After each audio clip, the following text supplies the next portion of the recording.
So, hello everyone. I welcome you to the second podcast episode of SEO Discovery. And today we have Shubhjeet Ratan as our guest, and he is a fellow SEO practitioner of mine.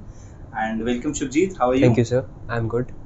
So, in this podcast, we'll try to debunk some myths about SEO, जो कि हाल ही में बहुत ही ज़्यादा ये famous हो चुकी है ये टर्म कि SEO डेड, SEO डेड। तो हम इसको थोड़ा सा डिबंक करने की कोशिश करेंगे कि कितनी इसमें सच्चाई है या कितनी ये मिथ है। तो शुभजीत सर से आज हम जानने की कोशिश करेंगे। शुभजीत सर, बहुत ये ट्रेंड में है, जैसा कि आपने भी सुना होगा कि SEO डेड। तो आप कितने हद तक सहमत हैं इस चीज़ से कि वाकई में SEO डेड है? सर, अगर हम इस क्वेश्चन को आंसर करने की कोशिश करें तो इसका क्लियर आंसर है no. Obviously SEO is not dead, but हाँ, it has evolved a lot. ये छोटी सी लाइन है जिसको अभी हम बहुत डिटेल में भी समझेंगे।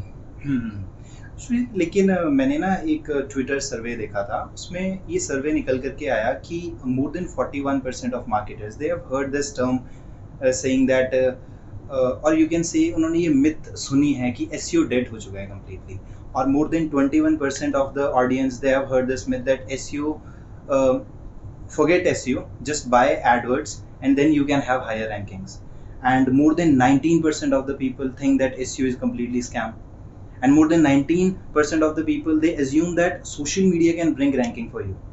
तो आप इन पॉइंट्स से कितने हद तक सहमत हैं? आप थोड़ा क्लियर करेंगे एक एक करके? सर, एक एक करके हम इन पॉइंट्स पर बात करते हैं। तो सबसे पहले जो आप 41% की बात कर रहे हो, जो समझते हैं कि SEO कम्प्लीटली डेड हो चुका है, हम समझेंगे कि वो ऐसा क्यों कह रहे हैं। तो सबसे पहली बात, SEO has changed a lot. SEO पहले से ज़्यादा टफ हो चुका है। जहाँ पर आप इनिशियली अपने कंटेंट में अपने टारगेट कीवर्ड्स को ऐड करते थे, आपकी रैंकिंग आ जाती थी। अब वैसा नहीं होता। तो रीज़न ये है कि सिंस SEO को वो ऐसा समझते हैं कि यार this is lazy way of marketing, बहुत टाइम लगता है इसमें, तो वो दूसरे ऑप्शंस देखते हैं। तो वही बोलते हैं कि जिस चीज़ में मतलब मेहनत ज़्यादा लग रही है तो इट इज़ डेड, उनका ये कहना है। तो मतलब वो रिजल्ट्स नहीं दे रहा। यस, बट आप देखो इस चीज़ को कि 5.6 बिलियन सर्चेस डेली की है। तो आज भी लोग गूगल पर रिलाई कर रहे हैं इन्फॉर्मेशन लेने के लिए। ऑब्वियसली। तो ऐसा नहीं है कि SEO डेड है, बट इस चीज़ को समझना हमें बहुत ज़्यादा ज़रूरी है कि SEO कंपैरेटिवली टफ हो चुका है पहले से ज़्यादा। आपको पहले से इवॉल्व हुआ है। यस, आपको बहुत सारे एफर्ट्स करने होते हैं अब अपनी वेबसाइट को सर्च इंजन में विजिबल बनाने के लिए। तो शुभजीत, अगर हम बात करें पास्ट डिकेड की, तो SEO जैसा आज है वैसा पहले नहीं था। It has completely evolved as you said, और बहुत सारी एल्गोरिथमिक अपडेट्स भी आए हैं। तो अगर आप थोड़ा एक्सप्लेन करेंगे कि पहले SEO कैसे था और आज SEO कैसे है, तो थोड़ा उसके बारे में आप बताएंगे? सर, अगर हम पास्ट की बात करें तो सर्च इंजन का मेन रोल था इन्फॉर्मेशन को ऑर्गेनाइज करना। उस टाइम इतने ज़्यादा रिजल्ट्स नहीं थे, लोग इतने ज़्यादा वेबसाइट्स नहीं बनाते थे। बट और पहले क्या होता था फिर कि सपोज किसी ने वेबसाइट बनाई तो कीवर्ड स्टफिंग कर दी, ब्लैक हैट टेक्निक्स यूज़ करके उनकी वेबसाइट रैंक पर आ जाती थी और गूगल उसको चेक भी नहीं करता था इतना। बट अब आज के टाइम में जब आपके पास एक ही निश पर ना जाने मिलियंस और बिलियंस ऑफ वेबसाइट्स हैं, तो गूगल को डिसाइड करना है कि कौन सा कंटेंट यानी कौन सी वेबसाइट उसके यूज़र की क्वेरी को सेटिस्फाई करती है। तो उसके लिए उसने algorithmic updates lie based on user satisfaction. 2010 में अलोन 516 एल्गोरिथमिक अपडेट्स थी और आज 9 to 10 एल्गोरिथमिक अपडेट्स डेली की है, completely based on user satisfaction. So you mean Shubhjeet कि आज की डेट में जो आज SEO है, अगर हम यूज़र सेटिस्फेक्शन पे ध्यान ना दें तो हमारे लिए या जो SEO प्रैक्टिशनर है उनके लिए SEO ऑब्वियसली डेड है, रिजल्ट ओरिएंटेड नहीं है। Okay, Shubhajit, if I talk about the second myth, जो कहते हैं लोग कि more than I think 21% they believe that you can say PPC can help you in ranking. So आप कितना एग्री हैं उस बात से कि SEO नहीं, PPC में शिफ्ट हो जाओ तो you can get higher rankings? Sir, देखिए, PPC और SEO का कोई खास रिलेशन नहीं है। डायरेक्टली अगर आप अपनी एड चलाते हो तो उसमें बाइंग इंटेंट बहुत ज़्यादा होता है। और आज के टाइम में जो कस्टमर है उनको वैल्यू चाहिए। अगर आप एक केस स्टडी हम याद करें तो ओले ने अपनी डायरेक्ट एड्स चलाई थी एंटी डार्क सर्कल क्रीम की। उन्होंने डायरेक्टली एड चलाई थी अपने प्रोडक्ट को सेल करने के लिए, राइट? तो उन्होंने ऑब्जर्व किया, कुछ कन्वर्जन्स आई, ऑब्वियसली कुछ लोग खरीदते हैं, राइट। बट उन्होंने फिर साथ ही में एक कंपैरिजन किया, उन्होंने वैल्यू देनी शुरू करी ऑर्गेनिक, जिसमें उन्होंने अपने कस्टमर्स को सिखाया कि किस तरीके से डार्क सर्कल्स अवॉइड किए जा सकते हैं, और थ्रू कंटेंट उन्होंने अपने प्रोडक्ट को सेल किया। यू मीन कि उन्होंने PPC से स्विच किया इन SEO? ओके। और उनकी सेल्स ऑलमोस्ट 100% से राइज कर चुकी थी। Okay, so you mean content makes a difference. Like अगर हम डायरेक्टली सेल करेंगे किसी प्रोडक्ट को तो इतनी एंगेजमेंट नहीं होगी। Yes, like obviously. अगर जैसे कोई सेल्समैन हमारे डोर पे आता है, ही continuously try to sell his product, बिल्कुल बिल्कुल। so we can't be engaged with that person. Okay. And Shubhjit, moving on to the next myth, that most of the people they believe that SEO is scam. और इसमें backlinks का भी बहुत बड़ा role है कि भर भर के बैकलिंक्स बनाए जाते थे या बनाए जा भी रहे हैं। तो what do you feel about that, about the backlinks specifically, if you talk about them? Sir अगर हम बैकलिंक्स की बात करें तो बैकलिंक्स का जो मेन रोल है वो ये है कि सर्च इंजन को बताना कि आपका कंटेंट है जो वो इंटरनेट पर कितना ज़्यादा पॉपुलर है। अगर हम पेज टेक्निकलिटी की बात हटा दें, page authority, domain authority, but कितना पॉपुलर है।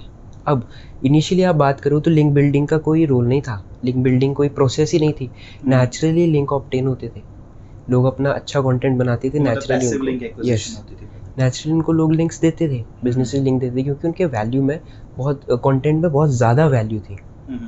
तो लिंक बिल्डिंग भी डिपेंड करती है कि आप किस तरीके से बना रहे हो अपने लिंक्स, क्या वो नेचुरली लिंक्स बन रहे हैं या आप आर्टिफिशियली लिंक्स बनाने की कोशिश कर रहे हो, गूगल को मैनिपुलेट करने की कोशिश कर रहे हो, तो प्रॉब्लम्स क्रिएट हो सकती हैं आपके लिए। ओके, सो अगर बैकलिंक्स की शुभजीत, और कहीं ना कहीं मुझे ये भी लगता है कि जैसे बैकलिंक्स अब धीरे धीरे, आपने कहा कि पहले पैसिव लिंक एक्विजिशन होती थी, अब जैसे स्पॉन्सर्ड लिंक्स आ गए हैं, लोग पेड लिंक्स करवा रहे हैं या मल्टीपल साइट्स पे जाके बल्क में लिंक बिल्डिंग कर रहे हैं, तो कहीं ना कहीं वो कंटेंट के साथ कॉम्प्रोमाइज कर रहे हैं इस चक्कर में कि हाँ हमें बैकलिंक्स फ़ायदा दे देंगे तो हम कंटेंट को इतना वो ना करें, मतलब बैकलिंक्स हम पेड ले लें और कंटेंट पे इतना फोकस नहीं करते, तो वो कितने हद तक जायज़ है? मतलब कंटेंट का क्या इतना रोल एसईओ में है? तो सर कंटेंट तो हमेशा से ही किंग रहा है। अगर सपोज आप ऑब्जर्व करना, कभी कुछ कंटेंट रैंक करते हैं गूगल पर, उनके बैकलिंक्स बहुत ज़्यादा नहीं होते, बट उनके कंटेंट में इतना अच्छा इंटेंट होता है कि वो कम्प्लीटली यूज़र को सेटिस्फाई करते हैं। गूगल इस चीज़ को समझता है, गूगल के हमिंग बर्ड और उसके अपग्रेडेड यूजर रैंक ब्रेन को अगर हम समझने की कोशिश करें तो वो कंटेंट के इंटेंट को डीपली समझने की कोशिश कर रहा है। तो हाँ, मैंने ये चीज़ और भी देखी है कि कोई ऐसी वेबसाइट्स, बहुत सारी ऐसी वेबसाइट्स होती हैं जो हाईली रैंक करती हैं, and if I check their backlinks तो वो बहुत ही मिनिमल होते हैं।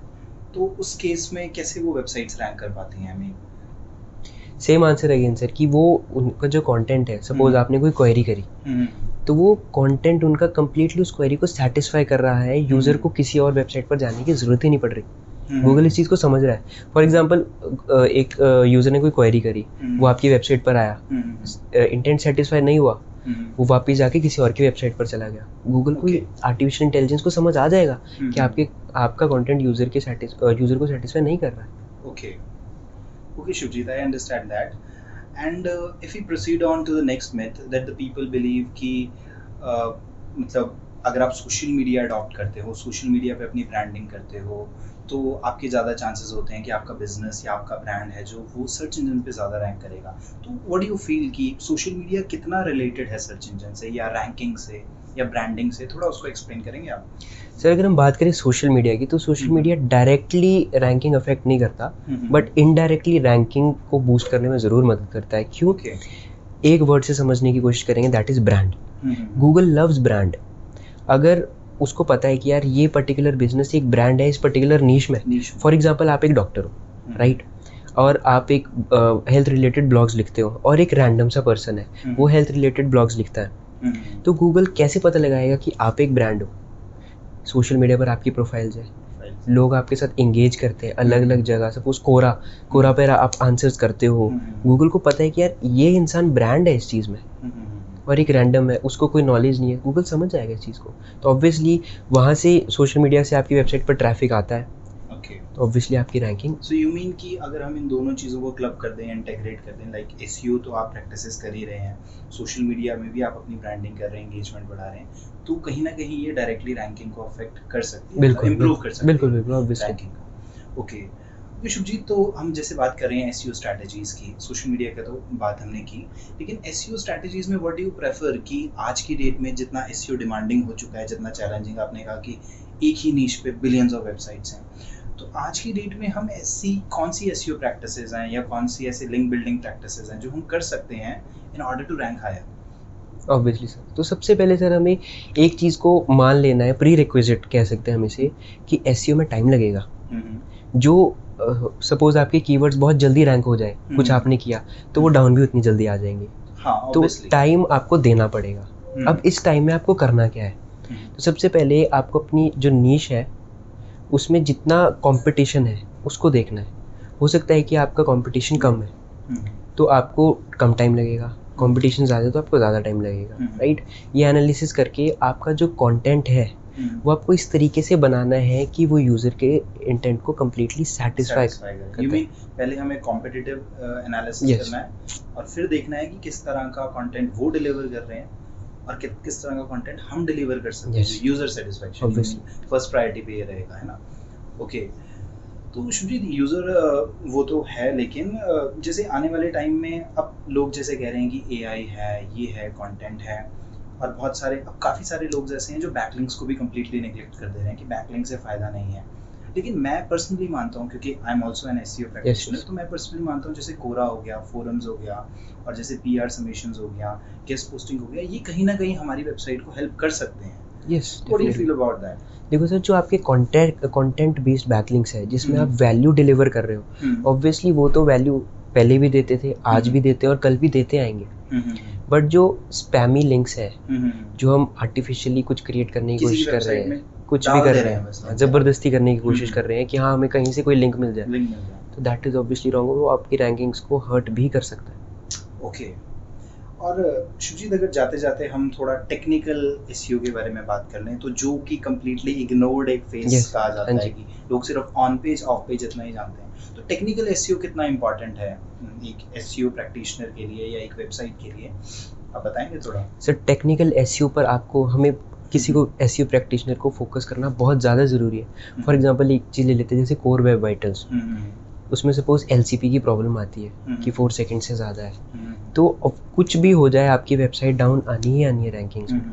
तो वेबसाइट स्पीड आपको पे फोकस करना बहुत ज़्यादा ज़रूरी है, राइट। हेडलाइंस मिसिंग होती है, टाइटल टैग्स मिसिंग होते हैं, ये सारी जितनी भी चीज़ें टेक्निकल एसईओ में हमारा यूजर एक्सपीरियंस डाउन करेगी। डेफिनेटली। ओके शुभजीत, ये तो रही बातें हमारी technical SEO, on page of page SEO. अगर आप, जैसे हम जो टॉपिक पे डिस्कस कर रहे थे इस एसईओ डेट, अगर आप इसका कंक्लूजन निकालें, एक ये हमारी ऑडियंस को एक मैसेज देना चाहें कि is really SEO dead, just sum up, तो आप क्या देना चाहेंगे? तो सर देखिए, एसईओ तो डेड नहीं है, ठीक है, clear cut answer, SEO is not dead. But हाँ, अगर आप अभी भी वही पुरानी टेक्निक्स को फॉलो कर रहे हैं जल्दी रैंकिंग लाने के लिए, जल्दी रिजल्ट्स लाने के, तो SEO is dead for you. आपको कभी भी ऑर्गेनिक रिजल्ट्स नहीं मिल सकते। बट हाँ, आप अंदर एक इंटेंशन रखते हो कि वैल्यू बेस्ड काम आप करते हो, ठीक है, आप बहुत अच्छा कंटेंट बनाते हो, इन डेप्थ कंटेंट बनाते हो जो यूज़र के इंटेंट को सेटिस्फाई करता है।